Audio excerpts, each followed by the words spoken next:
Welcome in, guys, to another Walking Dead Road to Survival video. This your boy JustCMTexx.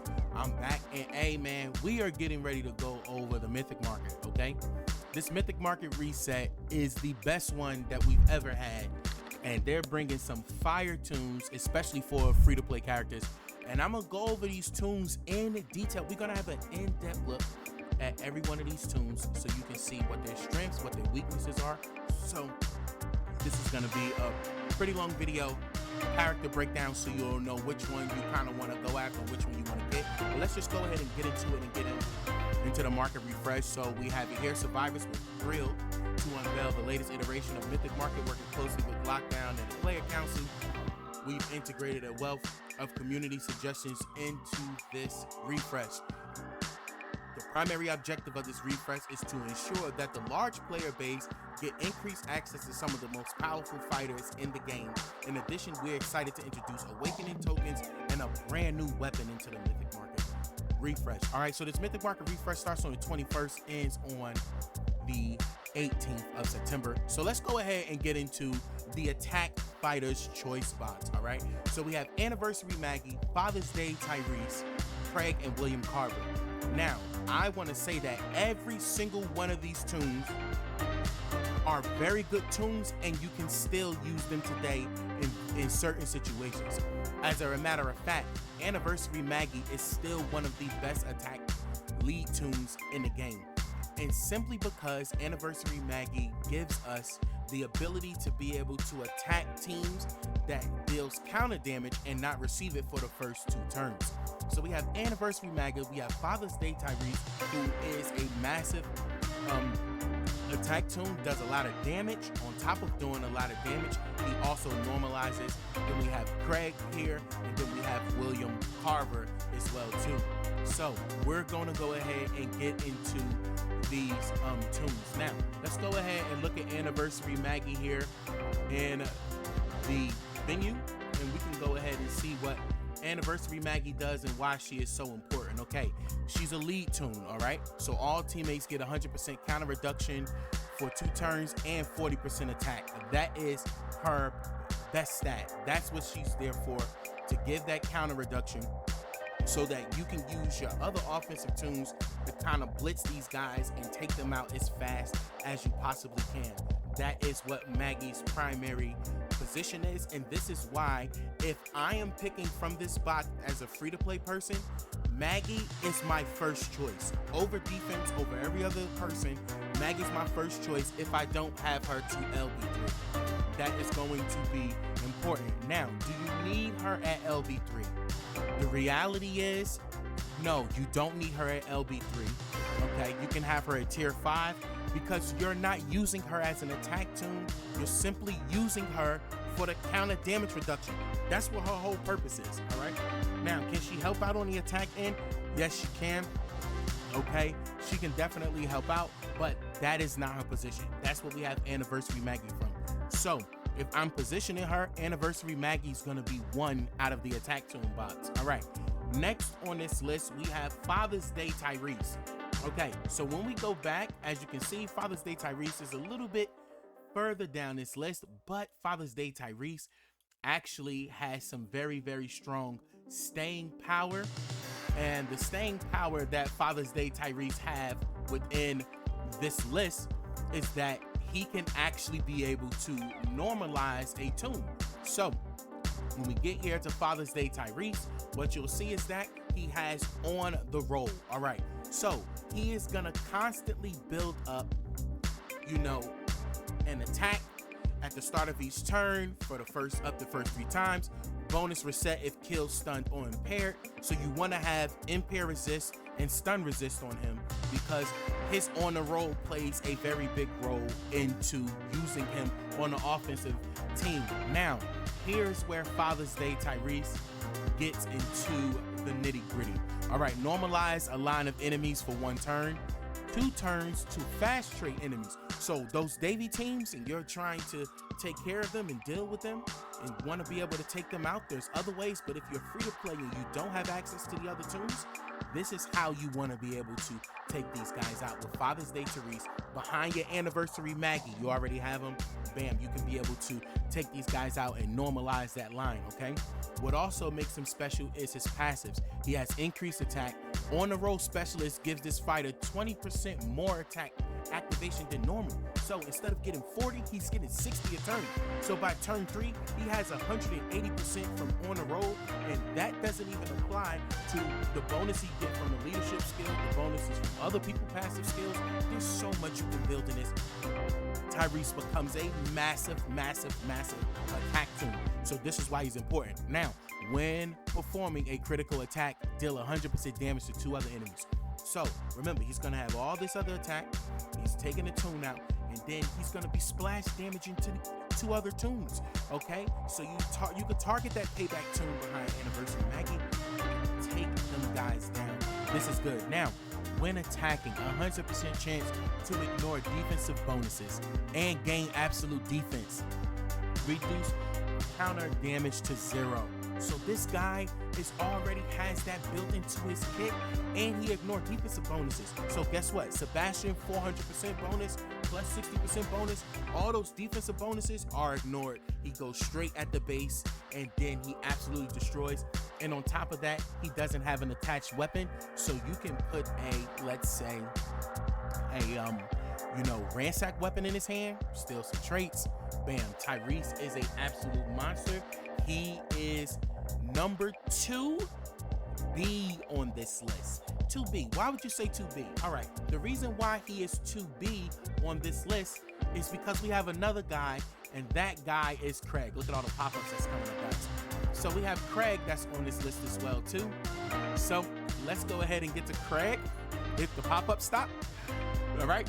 So we have Krag that's on this list as well, too. And this is why Krag is important, okay? All right, Krag is gonna pretty much rush every turn because he's gonna have that amp trait, and he gets the 50% AP. You can rush Krag first turn. But why is Krag important? He also gives 10% attack to all teammates. Rebels give additional 15% attack, so that is going to be 25% attack for the Rebels. All right, at the start of each turn, while on the attack team, 50% chance a random enemy gets negative 50% defense. When killing the target, he gets 100% AP. Why is this important? This is important because if you are struggling with Eris, who is still a problem to many, I get it all in my DMs all the time about how strong Eris is. If you are struggling with Eris, Krag is going to be the one that you want to be able to get from the store and use him, because turn 1 he could take Eris out and you won't have a problem with her, and confuse the toon behind her. So this is why Krag is here. And another thing is too, he removes 100% of bonus HP and deals 1300% damage to an enemy. Then he confuses a line of enemies for 2 turns and heals. This is nuts. And yes, Krag may be an older toon, but if you're free to play, he's absolutely good. So as the breakdown goes, if I have Anniversary Maggie, okay, my next look will be Krag, because then I can stop and take out Eris and still have some control in that line. Then my third choice would be Father's Day Tyrese. You know, if I already have something to deal with Eris, then I can be able to deal with normalize. And if you don't have enough normalize, it is the most important trait on the offensive side. So I definitely would go with normalize. Bam, that would be there. So you got 2A for Krag, 2B for Father's Day Tyrese, and there is no slouch with William Carver as well. This guy is a cutthroat toon, and he does 1,000 attacks. So if you have these other toons and you have everything situated, all right, he is going to absolutely shred on the offensive end. All right, when attacking a target that doesn't have a debilitating status, 50% that target gets a random debilitating status effect for 2 turns. So what's going to happen is it's a side effect. So if that target doesn't have a debilitating status and you go to attack them, they're going to get the debilitating status first, and then he's going to attack. Why is that important? It's important because Cutthroat 2 gives you extra damage towards people who have debilitating statuses. So it could be anything. And guess what? You can't block all the debilitating statuses, so you're definitely going to have one of them. And then Krag is gonna hit for massive amounts of damage. So he makes a critical attack for 250 damage for each enemy, plus 1 attack for each Telltale Legion's teammates. So if he's by himself, if you put him with another offensive toon for Telltale, he's gonna do 2 attacks. But if he kills somebody, he's gonna do another attack. Krag is absolutely a nightmare. I mean, not Krag, William Carver's a nightmare. And on top of that, he has the improved bonus attack. Okay, and he has 1535, but he is the Sealess Toon. So we have that anniversary Maggie's 1, above all. 2A is Krag, 2B-ish is Father's Day Tyrese, and William Carver is 2C. So those there are your offensive toons for the Mythic Market reset. All right, now if we go back here to our list, we now have the defensive side of the toons and everything. So defensive toons, we have Clementine, we have Stars, we have Rebellious Princess, and we have Roland. Okay, so if you do not have a defensive lead, a good defensive lead, I will always go with the defensive leads first. As you can see within attack toons, if you have all these guys good and you're working on building the defense up, then I would go Clementine first. I would then go with Rebellious Princess second. Stars is 2B and Roland is 2C. Okay. Now, Stars does give Guardian Shield.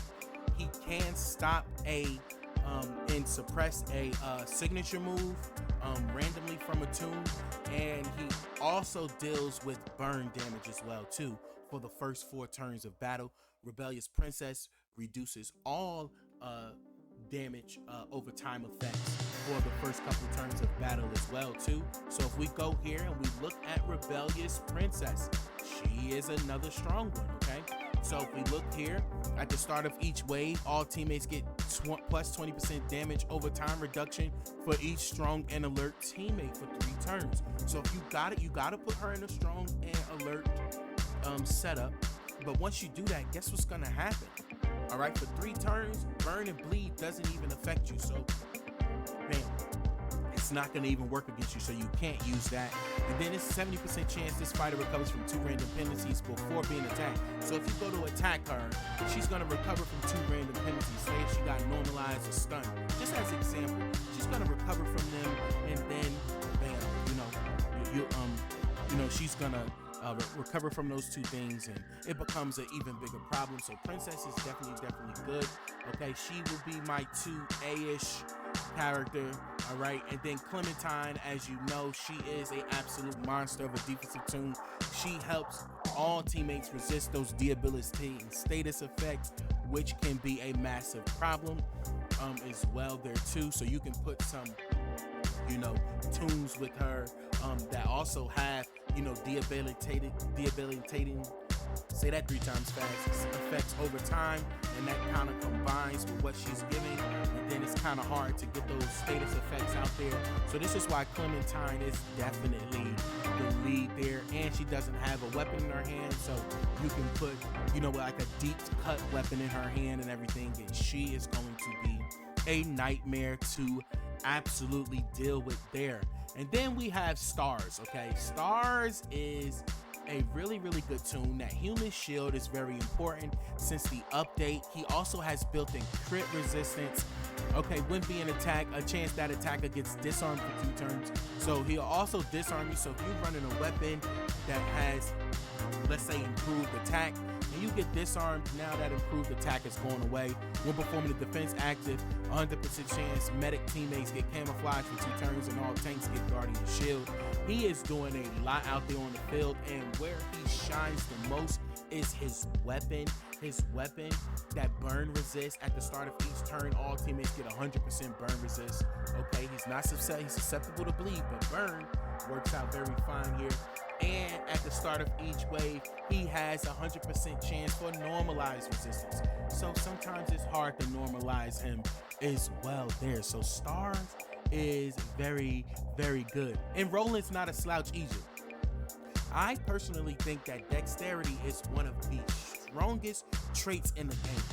Okay, as you can see, Camera Scar, a couple of these other guys got dexterity. These guys are absolutely nuts trying to take them down. And I know some of us just went through the first phase of Regina in War. nightmarish. Just think about the dexterity tunes as well too. It's hard to kill them, so Roland is really good. At the start of each turn, 100% chance this fighter heals by 30% of their max HP. You know, for each enemy, you know, with a negative status effect for 2 turns. He also has additional 60% HP. And then you put him, let's say, in a team with Holly, and she give him 40% HP. This guy gets 300k HP. It's absolutely nuts. He's strong if you have those other tunes, but this is why he is 2C, because those other tunes play a much more important role on the defensive end, you know? And just to let you know, these defensive tunes all need to be LB3, all right? So you can only get one of them if you are free to play, but if you've been saving up for a while and you have a ton of tokens that you can kind of get rid of, then yes, I say get 2 of them if you can, if you already have the offensive tune set. Offense is more important than defense. Now, they have Battle Pass, okay, Nora and Angel. I'm kind of disappointed with Nora and Angel. I would want them to have Maggie in there. I think Maggie is more important, but Nora can still play, you know, a decent role right now on the defensive end. You know, you can still put her in there and everything. Special Fighters Choice Box, Commander John over Thanksgiving Dale any day. Commander John is the infection leader that you need as well here. And then we have the Awakening Token Box, which gives Negan, Governor, Callie, Lee, and Glenn. Okay, so if I'm going with anybody out of this box, I'm going with Governor, or I'm going with Negan. Those 2 are going to be my first 2 choices that I'm going to use here. Now, if you have a Telltale defense, you're building a Telltale defense, Lee will work as well here too. And then we have some fighter choice bags: Rosita, Agent Shard, Sarge, Raven. Sarge is the best out of this bunch here because you need control right now. Raven was good. Agent 46, Decap is always good. Rosita is good as well too. And then it's the old fighter choice bag as well there. Okay, and now we have the weapon highlight. Okay, AP down on crit, so you get negative 25 AP, and it gives you 1535 on here. This weapon here, I would just build up the attack there, and you know, keep it moving from there. And that's what you have, man. So this Mythic Market reset is absolutely good. You know, I wish that the price was a little bit cheaper on these tunes so that free-to-play players can get more access to them. But you know, maybe they have some way of getting more TWD medals into the games. You know, so you can be able to get your hand on another tune. So this is your boy JustCMTexx, man. Hit that like, subscribe, notification bell. Like I told you, I know the video is long. It's gonna be some timestamps down in the comments below. But thank you for tuning in. This Mythic refresh is the absolute best one. Love you all, RTS fam. Peace.